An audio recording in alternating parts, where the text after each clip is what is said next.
A young girl, a chained warrior, and a town on the edge of violence. But what if the truth was far more dangerous than anyone imagined? This is the story of how one spark lit by a stranger's daughter set more than just a rope on fire. Thank you so much for watching and for all your comments. Let me know at the end if you like the story, and where you're watching from and why you're following this. The scorching Texas sun beat down on the small frontier town of Redemption Creek, its rays reflecting off the dusty wooden structures that lined the main street. Sheriff James Calloway stood on the porch of his office, chewing on a piece of wheat stalk as he observed the commotion gathering around the wooden fence adjacent to the jailhouse. There, a Comanche warrior sat slumped against the post, his wrists bound tightly with thick rope, his proud face showing no emotion despite the jeers from the onlookers. "Look at him sittin' there like he ain't killed half a dozen settlers," spat Thaddeus Morton, the local shopkeeper whose brother had been found dead on the trail to Fort Worth just 3 days prior. "Should have strung him up right away, Sheriff." Calloway shifted his weight from one boot to the other. "That ain't how justice works here, Morton. He'll stand trial when Judge Harrison arrives next week." But the sheriff's words did little to quell the tension that had been building in Redemption Creek since they'd captured the Comanche warrior, who had refused to speak a single word since being dragged into town. The townspeople called him Silent Eagle for the eagle feather that had adorned his long black hair before the sheriff had removed it, along with his weapons. Across the street, 12-year-old Sarah Miller watched from the window of her father's newly established doctor's office. She had only been in Redemption Creek for 2 weeks, having arrived with her father from Boston after her mother's passing. The frontier town was nothing like the bustling city she'd left behind, and the sight of the bound Comanche both frightened and fascinated her.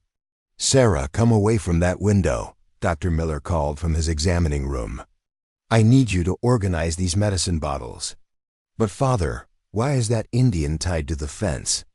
Sarah asked, reluctantly stepping away from her vantage point. "He looks thirsty." Dr. William Miller sighed, setting down his medical journal. His daughter's compassionate nature was so like her mother's, a blessing and a challenge in this harsh new environment. "The sheriff believes he's responsible for attacking settlers in the area. It's complicated, Sarah." "But even prisoners need water," she insisted, her blue eyes wide with concern. "That's true," her father conceded. "But it's not our place to interfere with the sheriff's handling of his prisoners." As dusk fell over Redemption Creek, the crowd around the Comanche prisoner thinned. Sarah watched from her bedroom window as the last of the townsfolk returned to their homes, leaving the warrior alone in the growing darkness. Sheriff Calloway emerged briefly to check the ropes, then retreated to the jailhouse for the night, apparently confident that his prisoner was secure. Sarah couldn't sleep. The image of the warrior, his head now bowed in what might have been exhaustion or meditation, kept intruding on her thoughts. When the town finally fell silent and her father's snores echoed from the adjacent room, she slipped from her bed, pulled on her boots, and crept downstairs. In the kitchen, she filled a small tin cup with water and slipped out the back door. The night air was cool against her face as she hurried across the main street, staying in the shadows as much as possible. Her heart pounded in her chest, but a determination she hardly recognized pushed her forward. The Comanche didn't move as she approached, but his dark eyes followed her every step. Up close, she could see the dried blood on his temple and the proud set of his jaw. He couldn't have been more than 25, and despite his stoic expression, Sarah could sense his suffering. "I brought you water," she whispered, extending the cup toward his lips. For a long moment, he simply stared at her, suspicion evident in his gaze. Then, slowly, he leaned forward and drank, his eyes never leaving hers. "My name is Sarah," she said softly when he had finished. "What's yours?" The warrior remained silent, but something in his expression shifted, a flicker of surprise, perhaps, at her direct question. "They call you Silent Eagle, But that's not your real name, is it? She persisted. His lips parted slightly. Tub, he said, his voice rough from disuse. I am called Tubby, Sarah smiled. It's nice to meet you, Tub. I'm sorry you're tied up like this. Before he could respond, the sound of boots on the wooden boardwalk sent Sarah scurrying back. Into the shadows. Sheriff Calloway emerged from the jailhouse, lantern in hand, his expression suspicious as he surveyed the area. Seeing nothing amiss, he returned inside, but Sarah knew she couldn't risk staying any longer. I'll come back, she whispered to Todd before slipping away into the night as she crept back to her father's house. Sarah's mind was racing. The Comanche warrior didn't seem like the murderous savage the townspeople described. There was intelligence and dignity in his eyes, and something else, a deep sadness that stirred her compassion. She didn't know what had brought Todd to Redemption Creek, or what crimes he might have committed, but she knew that leaving him to suffer wasn't right. That what Sarah couldn't know was that her small act of kindness had just set in motion events that would change Redemption Creek forever. The following morning, whispers spread through Redemption Creek like wildfire. A stranger had ridden into town at dawn, a tall, weathered man with silver threading through his dark hair and a distinctive scar running from his right eye to his jaw. He'd taken a room at the Wayfarer's Inn and asked pointed questions about the Comanche prisoner. Says his name's Nathan Hayes, Widow Jenkins informed Dr. Miller as he checked her arthritic hands. Claims to be passing through, but he's mighty interested in that Indian the sheriff's got tied up. Sarah, arranging bandages nearby, felt her heart quicken at the mention of Tabby. She had been planning to bring him water again that night, but now she wondered about this mysterious stranger's intentions. Dr. Miller finished wrapping the widow's hands. I'm sure Sheriff Calloway will handle whatever business this Hayes fellow has in town. That's just it. Widow Jenkins leaned forward conspiratorially. Hayes ain't talking to the sheriff. He's talking to everyone, but something ain't right about him. Mark my words. After the widow left, Sarah couldn't contain her curiosity. Father, may I go to the general store for more iodine? We're running low. Dr. Miller nodded absently, already absorbed in his medical journal. Be back before lunch, Sarah. The main street was busier than usual, with townsfolk clustered in small groups, all seemingly discussing the same topic. Sarah made her way to Morton's general store, but her attention was drawn to the saloon across the way, where a man fitting Widow Jenkins' description of Nathan Hayes was exiting. He moved with the fluid grace of someone accustomed to danger, his eyes scanning the street with practiced vigilance. When his gaze briefly met Sarah's, she felt a strange recognition, though she was certain they had never met. There was something familiar about those eyes, dark and intense, like Tabby's. Inside Morton's store, the conversation had turned hostile. I say we forget the trial and hang that Comanche tonight, growled Thaddeus Morton, before his tribe comes looking for him or that stranger causes trouble. The sheriff won't allow it, countered Mrs. Peavy, the schoolteacher and vigilante. Justice isn't what we're about in Redemption Creek. Ain't justice to let a savage who's killed women and children live another day, Morton retorted. Sarah spoke before she could stop herself. How do you know he killed anyone? All eyes turned to her, and she instantly regretted drawing attention to herself. Morton's face darkened. Your father ought to teach you not to speak on matters you don't understand, girl. That Indian's guilty as sin. Everyone knows Comanches are bloodthirsty devils. But, Sarah began. That'll be 5 cents for the iodine, Morton cut her off, pushing the small bottle across the counter. And tell your father to keep you home after dark. Town ain't safe with that savage and strangers about. Sarah paid and hurried out, her cheeks burning with indignation. As she crossed the street, she nearly collided with Nathan Hayes. Excuse me, miss, he said, steadying her with a gentle hand on her shoulder. His voice was deep and carried a slight accent she couldn't place. It's all right, sir, she replied, studying his face. The scar was prominent but old, and his eyes held a weariness that spoke of hard years. "You're the doctor's daughter," he observed. "Sarah, isn't it?" She nodded, surprised. "How did you know?" A faint smile crossed his weathered features. "Small towns have big ears. I hear you and your father are newcomers like me." "We've been here 2 weeks," Sarah confirmed. "Are you staying long in Redemption Creek, Mr. Hayes?" His expression grew serious. "That depends on a few things. Tell me, what do you make of the Comanche prisoner?" Sarah hesitated, uncertain whether to trust this stranger. But something in his manner encouraged honesty. "I think people have decided he's guilty without hearing his side of the story. His name is Tabe." Hayes's eyebrows rose slightly. "He told you his name? Last night?" "I brought him water," she admitted, then immediately wished she hadn't when she saw the intensity of Hayes's reaction. "You spoke with him?" He knelt to her level, his voice urgent but quiet. "What else did he say?" "Nothing much. The sheriff almost caught me, so I had to leave." Sarah studied Hayes carefully. "Why are you so interested in Tabe, Mr. Hayes?" The man straightened, his expression unreadable. "Let's just say I have reason to believe he may not be guilty of what they claim." He glanced toward the jailhouse. "Sarah, would you deliver a message to your father for me? Tell him I'd like to speak with him privately this evening. I'll come to your home after sundown." "About Tabe?" Hayes nodded. "And other matters. Can I count on you?" "Yes, sir," Sarah promised Dot as she continued home. Sarah couldn't shake the feeling that Nathan Hayes knew far more about Tabe than he was letting on. The connection between the stranger and the Comanche prisoner remained unclear, but one thing was certain: Hayes had not come to Redemption Creek by chance.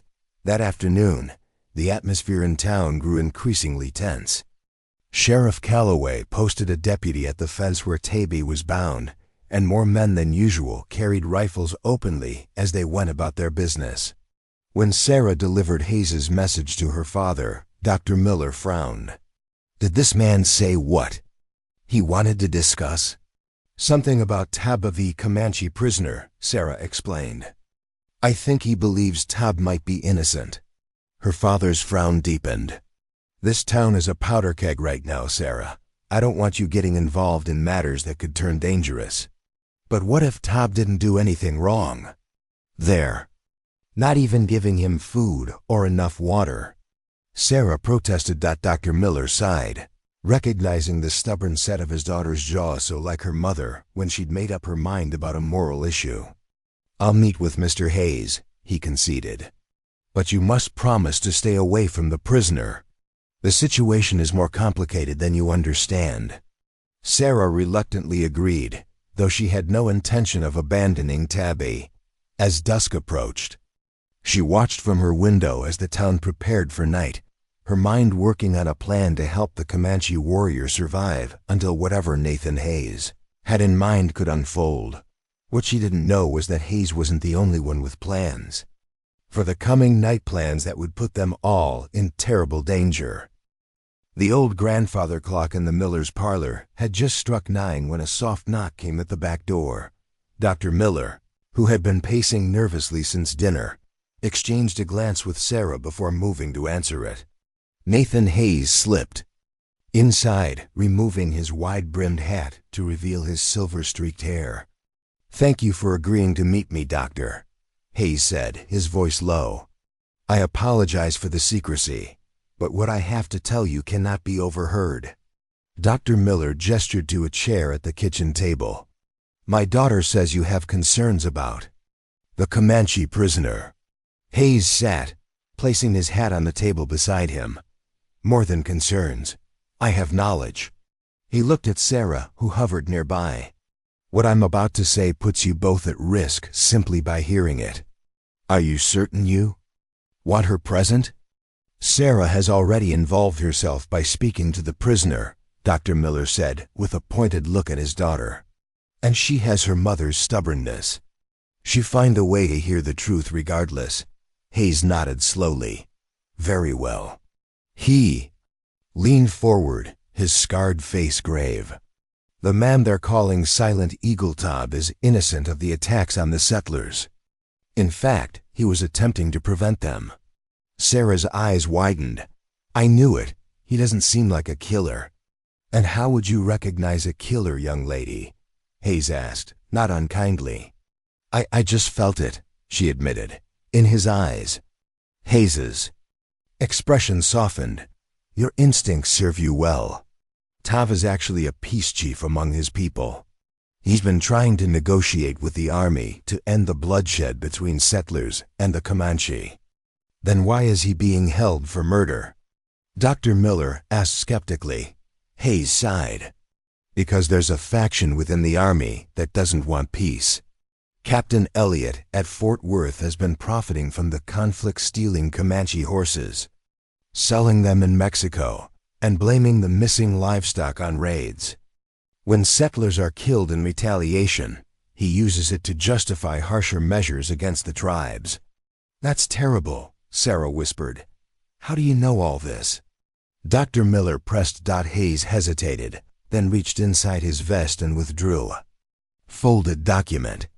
Because I work for the Department of the Interior, investigating corruption in the frontier army posts.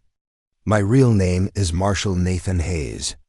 Dr. Miller examined the papers, his eyebrows rising. You're a long way from Washington, Marshal. I've been undercover for months.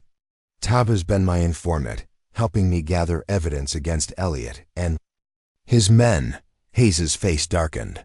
When Elliott discovered Taub was working with me, he orchestrated those attacks on the settlers and made sure Taub would be blamed. Why doesn't Taub simply tell the sheriff the truth? Sarah asked. Because he doesn't speak much English, and even if he did, who would believe a Comanche over a U.S. Army captain? Hayes ran a hand through his hair. Besides, Elliott's men are looking for him. The only reason they haven't found him yet is that they're searching for a Comanche warrior, not a prisoner tied to the sheriff's fence. Dr. Miller frowned. What are you planning to do? I need to get Taub out of Redemption Creek before Elliott's men arrive or the locals decide to take justice into their own hands. Hayes explained. I've sent word to my superiors, but help won't arrive for at least a week. Judge Harrison, who's due to arrive for the trial, is an honest man who would listen, but Taub might not survive until then, Sarah finished solemnly. Hayes nodded. Exactly. I've seen the way the townspeople look at him. It won't take much to spark a lynching. Dr. Miller stood and paced the small kitchen. What you're suggesting is aiding a prisoner's escape. That's against the law, Marshal, or not. I'm not asking you to break any laws, Doctor. I'm simply sharing the truth so you understand what's at stake. Hayes turned to Sarah. You've shown kindness to Taub. That means more than you know. Sarah bit her lip, gathering her courage. I can help. Sarah, her father protested. Father, if what Mr. Hayes says is true, then an innocent man could die. Mother always said doing nothing in the face of injustice makes us complicit. Dr. Miller closed his eyes briefly, the mention of his late wife clearly affecting him. Catherine would have helped, he admitted quietly. A sudden commotion outside drew their attention. Raised voices and the flicker of torchlight spilled through the curtains. Hayes moved swiftly to the window. It's starting, he said grimly. A mob is gathering. Dr. Miller joined him, his face paling. That's Morton leading them. He's been agitating all day.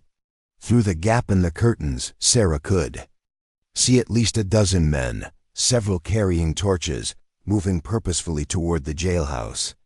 Thaddeus Morton's voice carried clearly through the night air. Sheriff Calloway, bring out that Indian. Justice can't wait for some judge. Hayes turned to them, his expression urgent. I need to get to Taub before they do. Doctor, your presence might help calm things. They respect you. If you could buy me some time. Double quotes. Dr. Miller hesitated, only briefly before nodding. I'll try to reason with them. He turned to Sarah. You stay here, lock the doors, and don't open them for anyone but me. Sarah nodded solemnly, though her mind was already racing ahead. As soon as her father and Hayes left through the front door, she slipped out the back, circling behind the buildings toward the jailhouse from the opposite direction of the mob. Night air carried the scent of smoke and tension as she crept closer. She could hear Sheriff Calloway's voice now, firm but outnumbered as he faced the growing crowd. "Stand down, Morton. This man will face proper justice. The only justice Comanche understands comes at the end of a rope." Morton shouted back, earning roars of approval from the mob. Sarah's heart pounded as she reached the back of the jailhouse. Tav was still tied to the fence, his head raised now as he watched the confrontation unfolding before him. He showed no fear, only a quiet dignity that strengthened Sarah's resolve. She didn't see Hayes anywhere, but she knew what she had to do. While all attention was focused on the standoff between the sheriff and the mob, Sarah crept closer to Tabe. "I'm going to help you," she whispered, pulling a small kitchen knife from her pocket. Tabe's dark eyes widened slightly. "Dangerous," he murmured. "Go." "No," Sarah insisted, beginning to saw at the thick ropes binding his wrists. "Mr. Hayes told us the truth. You're innocent." As the rope began to fray, the argument at the front of the jailhouse escalated. Dr. Miller's voice had joined the sheriff's, trying to reason with the crowd, but Morton's angry responses suggested it wasn't working. "They're going to rush the sheriff soon," Sarah whispered urgently, working faster on the ropes. "When you're free, go around the back of the buildings. Stay in the shadows." Just as the last strands of rope gave way, a gunshot cracked through the night air. Sarah gasped, nearly dropping the knife. The crowd fell momentarily silent. That was a warning shot. Sheriff Calloway shouted, "The next one won't be. Now disperse, all of you." Instead of retreating, someone in the crowd threw a bottle that shattered against the jailhouse wall. The mob surged forward. "Go now," Sarah urged, helping Tob to his feet. His legs were unsteady after days of being bound, but determination showed in his face. "Wapilla, thank you," he said softly, touching her shoulder briefly before melting into the shadows behind the building. Sarah pressed herself against the wall of the jailhouse, her heart racing. She had done it. Tob was free. But what would happen now? The shouting at the front of the building had escalated into the sounds of a scuffle. She needed to get back home before anyone discovered her role in this night's events. As she began to edge away from the jailhouse, a rough hand suddenly clamped over her mouth. Sarah tried to scream, but the sound was muffled as she was dragged deeper into the shadows. "Easy, child. It's me," Nathan Heise's voice whispered in her ear as he released his hold. "What in heaven's name are you doing here? Where's Tabe?" "I freed him," Sarah whispered back, her heart still pounding from the fright. "He went that way, toward the creek." Hayes's expression flickered between disbelief and admiration. "You're either the bravest or the most foolish girl I've ever met." He glanced toward the commotion at the front of the jailhouse. "Your father is helping the sheriff hold back the mob, but it won't last. We need to get you home before anyone realizes what's happened." "What about Tabe?" Sarah asked, concerned. "I'll find him. We have a rendezvous point arranged."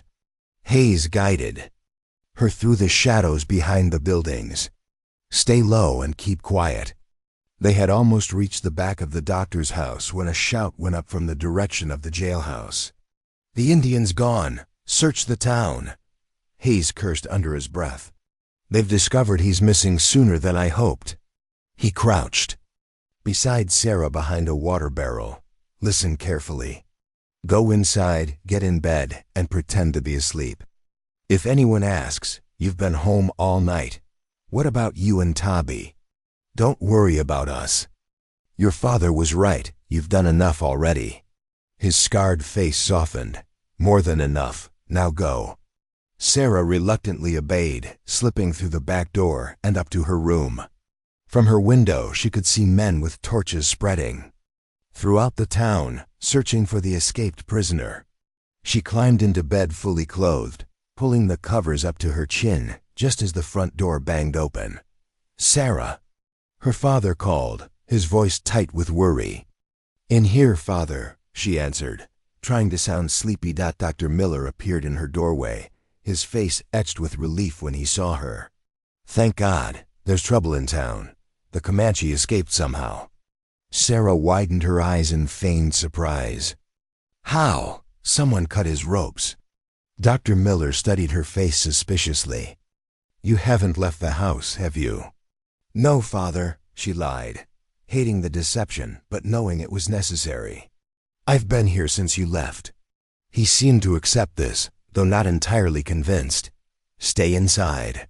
The men are searching for the escaped prisoner, and they're in no mood for reason tonight." As her father left to gather medical supplies, anticipating injuries from the night's events, Sarah returned to the window. The search was intensifying, with angry shouts echoing through the town. She prayed Tob and Hayes had made it safely away, but her young heart knew the danger was far from over. 2 hours later, as the search continued, a flicker of movement at the edge of the property caught Sarah's attention. A figure was crouching behind the woodpile, too small to be Hayes or Tob, squinting in the dim moonlight. She recognized Tommy Jenkins, the widow's 12-year-old son. Curious, Sarah crept downstairs and slipped out the back door once more. Her father had gone to tend to Sheriff Calloway, who had been struck during the commotion. "Tommy," she whispered, approaching the woodpile. "What are you doing here?" The boy jumped, nearly crying out before recognizing her. "Sarah, I saw them, the Indian and that stranger with the scar. They're hiding in the old mine shaft north of town. But Morton and his men are heading that way." Sarah's blood ran cold. How do they know where to look? "They found tracks leading north," Tommy explained breathlessly. And I think I might have told Mr. Morton. I saw someone running that direction earlier. I didn't know it was important." Sarah grabbed Tommy's arm. "You have to help me. We need to warn them." "But how? The men have horses, they'll get there first." A desperate idea formed in Sarah's mind. "Not if we create a distraction." She pointed to the stack of hay bales near the Collie livery stable. "If there was a fire on the south side of town, they have to come back to put it out." Tommy's eyes widened. "You want to start a fire? We could burn down the whole town." "Not the buildings, just the hay. Enough smoke to draw attention." Sarah was already moving toward the stable. "It's the only way to give Hayes and Tob time to escape." Reluctantly, Tommy followed. As they approached the hay bales, Sarah grabbed a lantern hanging outside the stable. Her hands trembled as she struck. "A match! This is crazy," Tommy whispered. "We'll get in terrible trouble." "An innocent man will die if we don't," Sarah replied, her young face set with determination. She lowered the lantern to the edge of a hay bale, watching as the dry straw caught quickly. "Now run." They retreated to the shadow of the general store, watching as the flames spread across the hay. Within minutes, black smoke billowed into the night sky, and shouts of "fire" replaced the calls of the search party. Men on horseback, including Morton and his followers, came galloping back into town. The hay fire had grown larger than Sarah intended, threatening to spread to the livery stable itself. "Everyone form bucket line," Sheriff Calloway shouted, his head bandaged where he'd been struck earlier. Dr. Miller was at his side, organizing the townspeople into an efficient firefighting force. In the chaos, no one noticed two small figures slipping away. To the north, running as fast as their young legs could carry them toward the abandoned mine shaft. The night air, already acrid with smoke, grew cooler as they left the town behind, following the narrow trail that wound through scrubby mesquite trees. "There." Tommy pointed to a dark opening in the hillside ahead. "That's the old mine." Sarah approached cautiously. "Mr. Hayes, Tob, are you there? It's Sarah Miller." For a long moment, there was silence. Then Hayes emerged from the shadows, rifle in hand. "Sarah, what in God's name? Morton and his men know you're here," she gasped, trying to catch her breath. "They were coming this way, but we started a fire to draw them back to town. You have to leave now." Hayes's expression darkened. "You started a fire? Just the hay bales," Tommy interjected. "But it's spreading pretty fast." Tav appeared beside Hayes, now dressed in proper clothes rather than the tattered buckskins he'd worn as a prisoner. His long hair was tied back, and in the darkness he might have passed for a Mexican vaquero rather than a Comanche warrior. "Brave girl," he said to Sarah, his English halting but clear. "Brave heart." Hayes checked his pocket watch. "We were waiting for midnight to move out. The distraction might help, but we need to be miles from here by dawn." He studied the two children thoughtfully. "You've both taken terrible risks tonight. We couldn't let them lynch an innocent man," Sarah said simply. Hayes nodded solemnly. "Your father raised you well, Sarah Miller." He turned to Tabe. "We should move now while the town is occupied." Taub stepped forward and removed something from around his neck, a small leather pouch on a cord. He placed it in Sarah's palm and closed her fingers around it. "Protection," he said. "Remember, Taub." Sarah nodded, fighting back tears. "Will you be safe?" "I'll get into Fort Sill," Hayes answered. "There's an Army colonel there who's been investigating Elliot independently. With Tabe's testimony and my evidence, we can bring Elliot to justice and perhaps begin building a real peace." "What about the people Elliot killed?" Tommy asked. "The settlers on the trails?" Hayes's face hardened. "Justice works both ways. Son, Elliot and his men will answer for those deaths, not the Comanche Nation." The sound of distant hoofbeats made them all tense. "They're coming back," Hayes said urgently. "You children need to return to town immediately. If you're discovered out here, there will be no explaining it away." Sarah impulsively hugged Tab then Hayes. "Be careful." "You too, little firebrand," Hayes replied with a hint of a smile. "Now go, both of you." Sarah and Tommy raced back toward Redemption Creek, the smoke from the hay fire still visible against the night sky. They separated at the edge of town, Tommy heading to his mother's house while Sarah crept back into her father's. She had just hidden Tabe's gift beneath her pillow when Dr. Miller returned, smelling of smoke and exhaustion. "The fire's under control," he reported, seeming to accept her presence in bed as confirmation she'd been there all along. "Though we nearly lost the livery stable, no one knows how it started." "How strange," Sarah murmured. Her father gave her a long searching look. "Indeed, almost as strange as the Comanche's escape. Sheriff Calloway swears the ropes were cut with a small, sharp blade." His eyes flicked to Sarah's dresser, where her small kitchen knife usually lay. "The search party lost the trail north of town. It seems our Comanche friend and Marshal Hayes have disappeared." Sarah held her breath, waiting for the accusation, but it never came. Instead, her father sat heavily on the edge of her bed. "Your mother would have done the same thing," he said quietly. "She never could abide an injustice." Sarah's eyes filled with tears.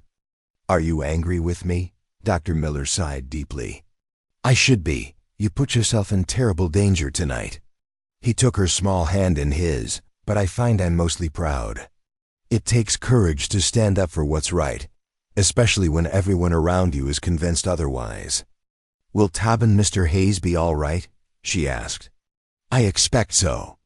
Hayes strikes me as a capable man, and from what I've seen, your Comanche friend is equally resourceful." He stood, suddenly looking very tired.